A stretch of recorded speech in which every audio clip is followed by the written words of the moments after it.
मीनाक्षी जोशी और अयोध्या के इस राम की पैड़ी से इंडिया टीवी की अखंड कवरेज जारी है। मेरे श्री राम आए हैं।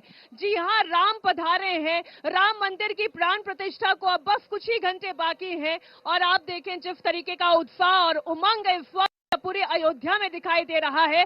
वाकई में इस वक्त ये माहौल, ये उत्सव का माहौल है, यह रामोत्सव का माहौल है। और इस वक्त हमारे साथ बेहद खास मेहमान इस मंच पर मौजूद हैं। योग गुरु स्वामी रामदेव हमारे साथ हैं। आचार्य बालकृष्ण जी भी हमारे साथ हैं, मंच की शोभा बढ़ा रहे हैं। और साथ ही हमारे साथ आलोक दास जी और लक्ष्मण गुरु जी भी हमारे साथ इस मंच पर मौजूद हैं। बात सत्य सनातन की हो रही है, बात राम की हो रही है, मर्यादा के चरित्र की हो रही है और साथ ही राम राज्य की भी बात हो रही है। आज हर एक विषय पर हम विस्तार से चर्चा करेंगे। स्वामी जी, राम मंदिर की प्राण प्रतिष्ठा के साथ राम राज्य कैसे आएगा? राम मंदिर राष्ट्र का मंदिर कैसे होगा? ये राम मंदिर राष्ट्र का मंदिर ऐसे होगा जब मंदिर निर्माण के साथ हम अपना चरित्र निर्माण करेंगे। क्या करेंगे बोलो? और राम की तरह मर्यादा में जिएंगे। किसमें जिएंगे बोलो? बोलो मर्यादा पुरुषोत्तम सियावर रामचंद्र की। तो हमें भगवान मर्यादा पुरुषोत्तम श्याम की तरह मर्यादा में जीना है। किसमें जीना है बोलो? जैसे मर्यादा पुरुषोत्तम श्याम रामो विग्रहवान धर्मः। क्या है बोलो? रामो विग्रहवान। जब राम जी की तरह हम धर्म का आचरण करेंगे। धर्म क्या है? जो कर्तव्य हो धर्म है, और जिससे बचना है वो अधर्म है। तो जब हमें जो करना है वो किसी भी कीमत पर करना है, और जिससे बचना है उसे किसी भी कीमत पर बोलो बचना है। जब ऐसा देश के लोग आचरण करेंगे, हमारा धर्म आचरण प्रधान है। हमारा धर्म क्या है बोलो? आचारहीनम न पुनन्ति वेदाः। इसलिए मीनाक्षी जी, जब देश के लोग धर्म का आचरण करेंगे, सत्यशील दृढ़ ध्वजा पताका का आचरण करेंगे, जैसे विजय रथ गाया है पूज्यपाल गोस्वामी तुलसीदास जी महाराज जी ने, जब इस देश के लोगों का पवित्र चरित्र होगा, तब निश्चित रूप से राम राज्य आएगा, तब राष्ट्र का निर्माण होगा, चरित्र का निर्माण होगा, नए भारत का निर्माण होगा, नए युग का निर्माण होगा। और राम राज्य केवल भारत में नहीं, पूरी दुनिया में राम राज्य आएगा। राम का के चरित्र का अनुसरण करेगा, अनुकरण करेगा पूरा विश्व। बिल्कुल ठीक कहा स्वामी जी, लेकिन उन्हीं मर्यादा पुरुषोत्तम श्री राम को विपक्ष ये कहता है कि राजनीति का केंद्र बना दिया गया है, 2024 के चुनाव में कैंडिडेट बनाकर उतार दिया गया है। देखो, हमारे यहाँ आपस में मिलते हैं तो बोले राम राम। क्या बोलते हैं बोलो? जय सिया राम। क्या बोलते हैं? जय श्री राम। और जो जय सिया राम जय श्री राम नहीं बोलता ना, तो फिर राम नाम सा तो हो जाता है उसका। तो इसलिए जो विपक्ष राम जी के किसी भी तरह से विरोध कर रहे हैं, उनका जल्दी ही राजनैतिक मोक्ष होने वाला है। बोलो जय श्री राम।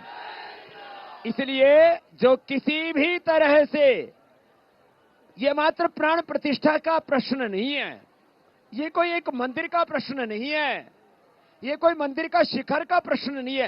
अरे राम जी तो हमारे धर्म के सबसे बड़े शिखर पुरुष है। राम जी का होना ही सबसे बड़ा शिखर है। और गर्भगृह तो पूर्ण बन गया है, फिर भी कुछ लोग, अच्छा मुझे तो आश्चर्य है, कोई साधु सन्यासी राम का विरोध कैसे कर सकता है? जो राम का विरोध करे वो साधु नहीं, और जो साधु और राम का विरोध कर ही नहीं सकता। ये आज हमने बात कही। बात राजनीति की। राजनीति तो राम ने सिखाई है। रघुपति राघव पतित पावन सीताराम। तो हमारे राजा राम है। हमारे राजा कौन है बोलो? और राम के आदर्शों पर चलने वाले मोदी जी की भी जय हो। जय श्री राम। अच्छा, राम जी के आदर्शों का यदि अनुसरण कर रहे हैं मोदी जी, तो अच्छा कर रहे हैं, गलत कर रहे हैं? तो सारा देश खुश है मीनाक्षी जी। आचार्य जी, आप भी लग रहा है कुछ कहना चाह रहे हैं। देश खुश है और यहाँ तो मुझे लग रहा है कि पांव रखने की जगह भी नहीं बाकी है। राम मंदिर की प्राण प्रतिष्ठा हो जाएगी तो क्या रामराज आ जाएगा? लोगों की जो चेहरे हैं वो बताने को काफी हैं कि भगवान श्री राम के धाम पर आकर के लोगों के हृदय में क्या उल्लास, उमंग और प्रसन्नता है। सच में इस उमंग और उल्लास के लिए एक जीवन तो क्या, हजारों जीवन इनका कुर्बान है, न्यौछावर है। तो सच में ही यह भगवान श्री राम के काज के लिए वो सब कुछ करने के लिए पूरा जनमानस तैयार है ना आप सब। तो इसीलिए पूज्य स्वामी जी कह रहे थे कि भगवान श्री राम का विरोध कोई संत कैसे कर सकता है। मैं कहता हूं कि भगवान श्री राम का विरोध सनातन परंपरा पर जीने वाला कभी कोई कर नहीं सकता, कभी कोई सोच नहीं सकता। जो सोचेगा उसे छोड़ नहीं सकता। जो सनातनी है ना, हाँ। जो सनातनी है वो कोई तनातनी। लेकिन स्वामी जी जो राम मंदिर के मामले में कह रहे हैं कि नरेंद्र मोदी श्रेय लेने की कोशिश क्यों कर रहे हैं, आज वो प्राण प्रतिष्ठा की विधि और विधान भी बता रहे हैं। वो ये कह रहे हैं सब कुछ विधि सम्मत नहीं हो रहा है। अच्छा, राम का काम ही सब विधि विधान। राम जहां है वहां विधि है, वहां विधान है, वहां संविधान है। वहां जहां राम है वहां राजधर्म भी है, वहां लोक धर्म भी है, वहां लोकतंत्र भी है, वहां धर्मतंत्र भी है। और जहां राम नहीं है ना, वहां तो हमने बोला फिर राम नाम सतही है। तो इसलिए अभी ये जो राम का विरोध किस मुख से कर रहे हैं, और जो काम मोदी जी ने किया, भाई इनके पास भी तो अवसर था 70 सालों तक, 65 सालों तक, 60 सालों तक, क्यों नहीं कर लिया भाई। इसलिए राम जी के काम में जो भी अपनी आहुति देगा उसको राम का भी आशीर्वाद मिलेगा और राष्ट्र का भी आशीर्वाद मिलेगा। आपने जब प्रेस कॉन्फ्रेंस की तब आपने कहा कि धर्मनिरपेक्षता के नाम पर लोगों को सनातन से विमुख कर दिया गया। आपका कहने का आशय क्या था?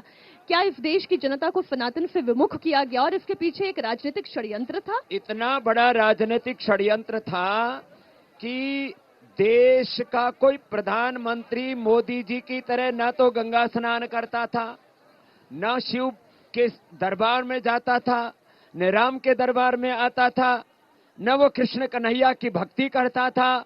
हमारे मोदी जी हैं जो अयोध्या भी सज रही है, काशी विश्वनाथ सज चुका है और मथुरा भी सजने वाला है।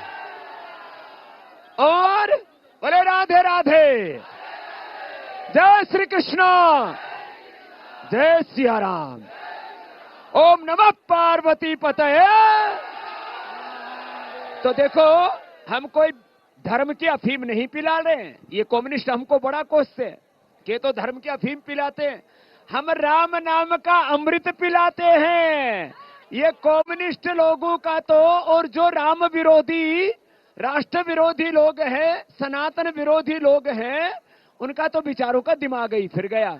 तो हम तो इतना ही कहेंगे, भगवान सबको सद्बुद्धि दो, सन्मति दो, और सन्मति नहीं किसी को मिलती तो सदगति दो। लेकिन स्वामी जी, राम तो धर्म का विषय है, राम तो अध्यात्म का विषय है, राम तो सनातन का विषय है। राम राजनीति के विषय कैसे हो गए? राजनीति ही राम जी ने सिखाई। राजनीति में दो शब्द है, एक राज, एक नीति। नीति का मतलब ये धर्म, धर्म पूर्वक राज्य हो सकता है। इसकी सबसे बड़ी प्रेरणा मर्यादा पुरुषोत्तम राजा राम जी हैं। इसलिए राम राजनीति का भी विषय है। राम आदर्श पिता भी हैं, आदर्श पुत्र भी हैं, आदर्श शिष्य भी हैं, आदर्श राजा भी हैं। वो पुरुषों में पुरुषोत्तम भी हैं और वो परात्पर ब्रह्म भी हैं। और भाई कोई राम को पूज्य ना माने तो हिंदुस्तान नहीं, पूरी दुनिया में बसने वाले करोड़ों लोगों के, हिंदू, मुसलमान, सिख, ईसाई, जैन, बौद्धों के पूर्वज तो राम ही है। कोई पूज्य ना माने तो भी हमारे पूर्वज तो बोलो जय सिया राम। स्वामी जी, आपने अभी जो चर्चा छेड़ दी, अयोध्या तो झांकी है, काशी मथुरा बाकी है। और कई मुसलमान भाइयों का डर ये है, और ओवैसी जी का डर ये है कि एक पूरी लिस्ट बना के रखी हुई है कि अयोध्या के बाद मथुरा, काशी और उसके बाद 30,000 और मस्जिदें। ये ओवैसी मुसलमानों को किनारा कर दिया जाएगा। लिस्ट बनाने का काम और सुगम बना दिया और लिस्ट दूसरों को बनानी पड़ती। अच्छा ओवैसी जी लिस्ट बना के बैठे हैं। हाँ, ये ओवैसी ने जो लिस्ट बना रखे ना वो काम जरूर करना है। तो ये ओवैसी जो है ये वर्तमान युग में रावण का और कंस का अवतार है और असुर वंश का वंशधर है ये। इसके बाप दादों भी देश के लिए गलत किया और इसका भी जल्दी ही मोक्ष होने वाला है। कि वो पार्लियामेंटेरियन है। और अरे भैया, पार्लियामेंट में जाने से कोई महान हो जाता है क्या?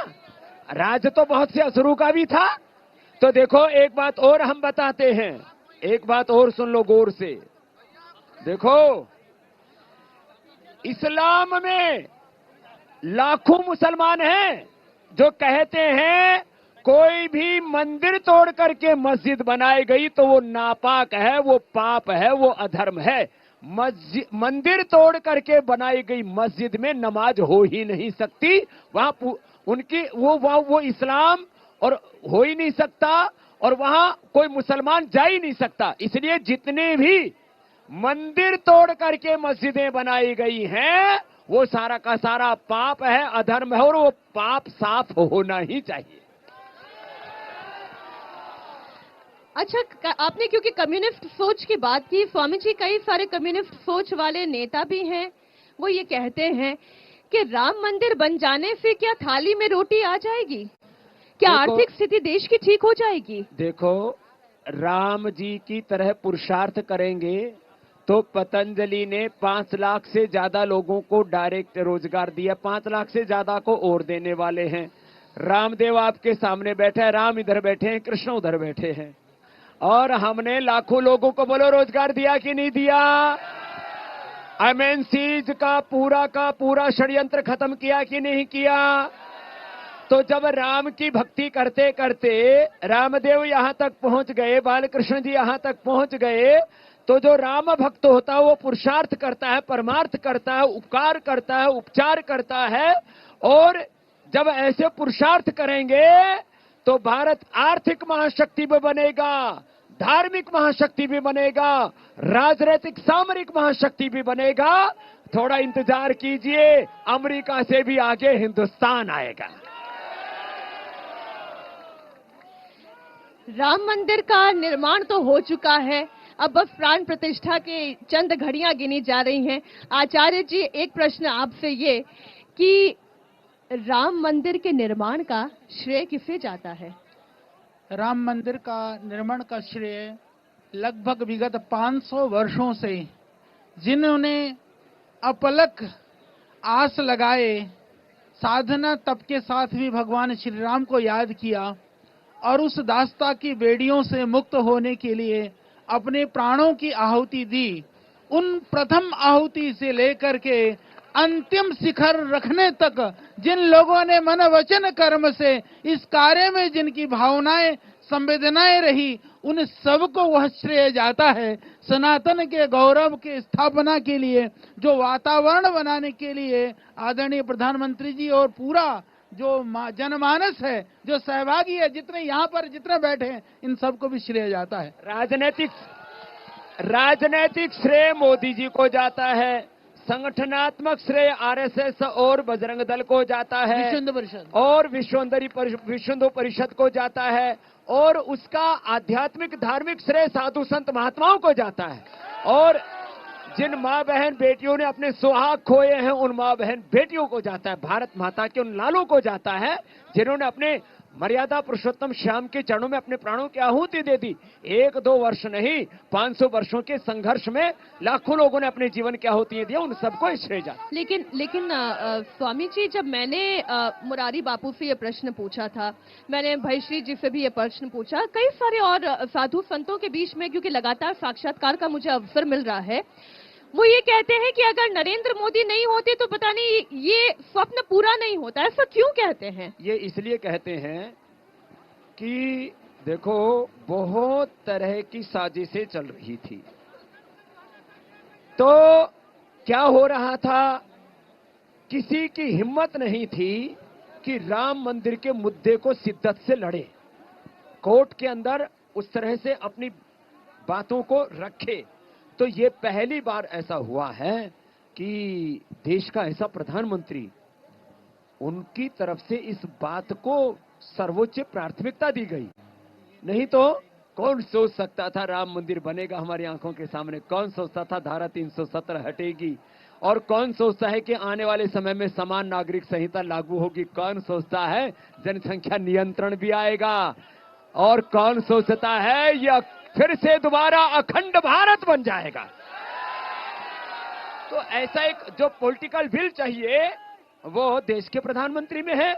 अब देश के ऐसे वीर प्रधानमंत्री हैं, योगी योद्धा प्रधानमंत्री हैं, एक तपस्वी प्रधानमंत्री हैं, यम नियमों का पालन कर रहे हैं, 11 दिन से उपवास कर रहे हैं और जमीन पर सो रहे हैं, खुद जमीन पर सो रहे हैं और राम लला का दिव्य भव्य मंदिर का उद्घाटन करने आ रहे हैं। ऐसा कलियुग में पहला शासक है जो इतनी तपस्या कर रहा है, तो उनका अभिनंदन होना ही चाहिए। और स्वामी जी जो ये कहते हैं कि वो सनातन के संवर्धन के लिए तो कार्य कर रहे हैं, लेकिन बाकी धर्मों का क्या, चहुमुखी विकास का क्या? देखो, क्या मुसलमान मस्जिद में नहीं जाते? क्या मुसलमान अपने बच्चों को कहां पढ़ाते? क्या मुसलमान अपने बच्चों को मदरसे में नहीं पढ़ाते? तो मोदी जी ने क्या मदरसे पर पढ़ाने पर रोक लगा रखी है क्या?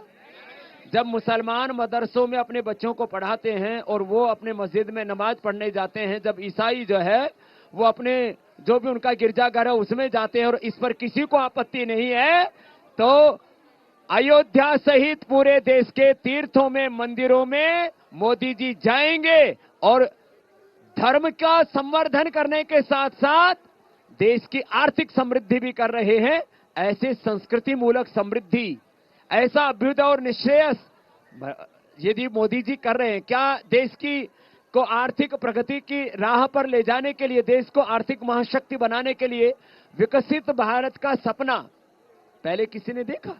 तो एक ऐसा प्रधानमंत्री है जो भारत में समृद्धि भी देखना चाहता है और संस्कृति को भी देखना चाहता है। लेकिन जो सनातन से डरते हैं वो ये कहते हैं कि सनातन संस्कृति का जितना उद्भव होगा, जितना इसकी चर्चा होगी, उतना देश के दलितों को पीछे ले जाया जाएगा, दलितों का कलयुग शुरू हो जाएगा, ऐसे ऐसे बयान आते हैं। हमारे महर्षि वाल्मीकि ऋषि जी और तमाम हमारे संत रविदास जी से लेकर के हमारे जिनको समाज में शूद्र या दलित कहा जाता है, उनके तो आराध्य रामई थे, रामई हैं। देखो, भारत की संस्कृति में ये जो लोग आपस में हमको लड़ाने की कोशिश कर रहे हैं ना, दो जगह से जातियों में लड़ाया जाता है। एक तो हमारा जाति प्रमाण पत्र बना के, क्या बना के? जाति प्रमाण पत्र बना के हमें लड़ाया जाता है। दूसरा, हमको ब्राह्मण क्षत्रिय वैश्य शूद्र कह करके लड़ाया जाता है। आज ही मैंने स्टेटमेंट दिया, भारत की संस्कृति जातिवादी, हमारा सनातन कोई जातिवादी, कोई भेदभाव पक्षपात करने वाला, और हमने कहा जो अज्ञान को मिटाए वो ब्राह्मण, जो अन्याय को मिटाए वो क्षत्रिय, जो अभाव को मिटाए वो शूद्र, और जो अभाव को मिटाए वो वैश्य, और जो अशुचिता को मिटाए वो शूद्र। का अर्थ पवित्र होता है, शुचिता होता है। नहीं, मैं स्वामी जी माफ कीजिए, आपको बीच में टोक रही हूँ, लेकिन वो ये कह रहे हैं कि रामचरितमानस हो, मनुस्मृति हो, वो मनुवाद सिखाती है, वो जातिवाद सिखाती है, वो भेदभाव सिखाती है। देखो, पहली बात तो इन शास्त्रों में कुछ कुछ प्रक्षेप है, कुछ कुछ ऐसी चीजें डाल दी गई सनातन को बदनाम करने के लिए, वो एक अलग बात है। क्योंकि हमारी संस्कृति का मूल सिद्धांत है सिया राममय सब जग जाने करो प्रणाम, वासुदेवाह सर्वम ईशावासमिदम सर्वम ओम सर्वम खलु इदम ब्रह्म। सब में एक ही परमात्मा है, तो भेदभाव कहाँ रह गया? तो हम तो एक ब्रह्म के उपासक हैं जो सच्चिदानंद सब में है। तो हम किसी के अंदर भी कोई ऊंच नीच का भाव देखते नहीं, हम तो सब में सीताराम जी को देखते हैं। अब जो इससे भिन्न दृष्टि रखते हैं वो सनातन की दृष्टि नहीं है, वो भेदभाव करने वाले तो उद्दंड लोग सब जगह होते हैं। ये जो ब्राह्मणवाद कह कह के गालियां पड़ती है, ये क्यों पड़ती है फिर? ये कुछ लोगों ने, जिनको ना तो सनातन का, जिनको ना वेद शास्त्रों का बोध है, जिनका उद्देश्य, जिनको कुछ जो है प्रोपेगेंडा करने वाले, सनातन को बदनाम करने वाले कुछ लोग विदेशी कंपनियों के पेरोल पर, भारत विरोधी ताकतों के पेरोल पर काम करते हैं। वो सुबह से शाम तक यही एजेंडा सेट करते हैं, यही नैरेटिव सेट करते हैं। एक वीडियो तो आपका भी बड़ा वायरल किया गया, ओबीसी ओबीसी कह के, अब मैं उसको नहीं दोहराऊंगी, लेकिन आप खुद ही खंडन कर दीजिए। हमने कहा ना, हम ब्राह्मण भी, हम क्षत्रिय भी, हम वैश्य भी, हम शूद्र हैं, हम महाशूद्र भी हैं, हम सब कुछ है और हम में सब कुछ है। हम तो यही मानते हैं। बाकी हमने अब जो बात कहते हैं ये जात पात और ये तमाम तरह की बातें, अब इसको हम ना मानते थे ना मानते हैं। हम तो एक राम के उपासक हैं और सब में सीताराम जी को देखते हैं। बाकी सब, हमने कहा बाकी जो जात पात कर रहे हैं उसकी हमने ऐसी तैसी की बात की। अब उसको कोई हम पर थोपे तो थोप नहीं दे। अच्छा, हमारा तो जन्म ही, तो चलो जाओ। अब उधर से फिर नया आ गया है, राम राज्य और हिंदू राष्ट्र आ गया है। हिंदू राष्ट्र, मैं हिंदू राष्ट्र की बात करूंगी और इस प्रश्न पे भी जाऊंगी, क्योंकि ये प्रश्न तो जनता के बीच में से आ गया है और हिंदू राष्ट्र को लेकर विवाद और बवाल कितनी बार खड़ा हुआ है, ये स्वामी जी ना आपसे छिपा हुआ है ना आचार्य जी से छिपा हुआ है। लेकिन चूंकि आप मंच पर हैं और आप तो राम के नाम के गीत के साथ हमेशा अपनी बातों की शुरुआत करते हैं, आज इस कार्यक्रम की शुरुआत से पहले भी इतनी भीड़ को आप राम के नाम का भजन करवा रहे थे, तो एक बार भजन हो जाए। हरि नाम जगत में इसे छोड़े विषय विष पीना, क्या हरि नाम नहीं तो जीना, क्या श्री राम नहीं तो जीना, सिया राम नहीं तो जीना, क्या कल सदा अपने रस डोले, ना जाने कब सिर चढ़ बोले, ना जाने कब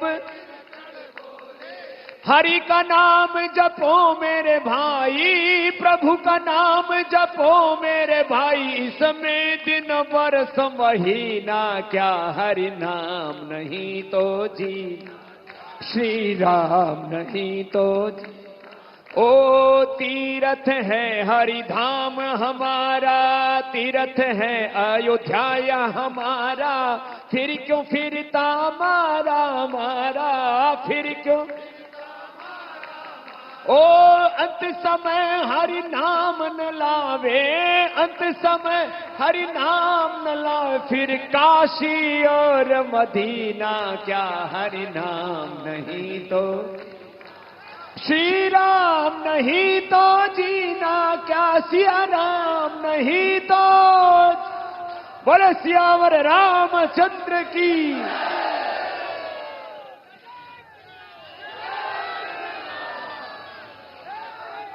जय सिया राम। स्वामी जी, बात हिंदू राष्ट्र की इसी जनता के बीच में से निकल कर आई और हिंदू राष्ट्र को लेकर इतना विवाद और इतना बवाल तो पहले ही खड़ा हो चुका है। ये हिंदू राष्ट्र क्या है? राम राज्य की बात करते करते हिंदू राष्ट्र की बात। देखो, हिंदू राष्ट्र के ऊपर कुछ लोग, सुनो भाई, ए सब सनातनी और राम भक्तों सुन लो, हिंदू राष्ट्र के ऊपर कुछ सिरफिरे बहुत तर्क वितर्क करते हैं, लेकिन राम जैसी मर्यादा, राम जैसा चरित्र, राम जैसा आचरण और राम राज्य की तरह सुशासन और सुख समृद्धि शांति होनी चाहिए कि नहीं होनी चाहिए? सबको रोटी मिलनी चाहिए कि नहीं मिलनी चाहिए? सबको जीवन में सुख भी मिलना चाहिए कि नहीं मिलना चाहिए? तो स्वास्थ्य, सुख, समृद्धि, शांति, वैभव जैसे रामचरितमानस में राम राज्य को गाया है पूज्यपाद गोस्वामी तुलसीदास जी महाराज जी ने, अब ऐसा ही राम राज्य आने वाला है और ये भारत फिर से जगत गुरु, विश्व गुरु, और इसमें हमें भी अपने पुरुषार्थ की आहुति लगानी, खाली जय जयकार ही नहीं करना, हाँ अपना काम भी करना है। कलयुग केवल नाम आधारा, सुमिर सुमिर नर उतरहि पारा, सुमिर सुमिर नर, लेकिन अपना काम भी करना। कर्म प्रधान ईश्वर चिराखा, ओ कर्म प्रधान ईश्वर चिराखा, जो जस करहि सो ताहि फल चाखा। स्वामी जी, मैंने हिंदू राष्ट्र की बात की और आपने राम राज्य की बात की। मैंने इसलिए ये प्रश्न पूछा था कि धर्म के नाम पर तो एक राष्ट्र और बना ना पाकिस्तान, इसलिए हम राम राज्य की बात ही कर रहे हैं। हम हिंदू राष्ट्र की जो बात कर रहे हैं उनसे इंटरव्यू कर लेना। जय जय श्री राम। जो बोले भारत माता की, सत्य सनातन धर्म की, सब राम भक्तों की, इंडिया टीवी की, मीनाक्षी बहन की भी। ये अच्छी योगिनी भी, अच्छी पत्रकार भी है, जोरदार तालियां बजाओ इसके लिए भी। योग भी बहुत अच्छा करती है ना, सुबह सुबह देखते हो ना। और जो योग करेगा और सुबह हमारे साथ दंड लगाएगा, उसको ठंड भी, कोई रोग भी, तो दैहिक दैविक भौतिक तापा राम राज नहीं। तो अभी पूर्णाहुति करते हैं मीनाक्षी जी। बहुत बहुत धन्यवाद स्वामी जी, बोले आपका जय भी, श्री राम। आचार्य जी आपका भी, गुरुदेव आपका भी, हमारे मंच की शोभा बढ़ाने के लिए।